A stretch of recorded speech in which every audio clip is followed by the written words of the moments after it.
廣東話嘅，我想知有冇啲朋友係唔識聽廣東話？冇啊冇啊！冇啊嘛，OK。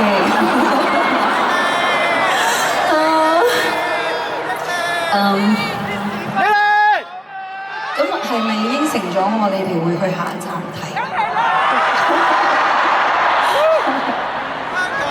多謝大家，我知道今晚其實有好多除咗廣州嘅朋友之外，亦都有好多香港嚟嘅朋友，係咪？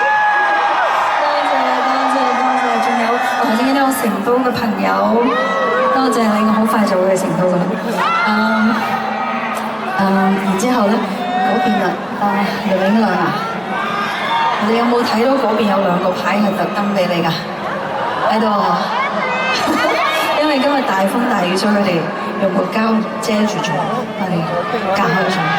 係啊，今日係梁永亮嘅生日嚟㗎。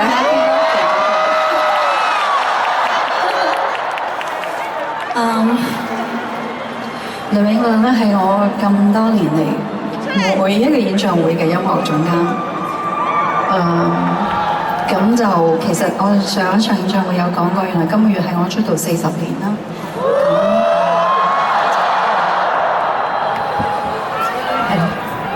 我同佢就都識咗40年，39 OK 39，我哋5歲就識㗎啦。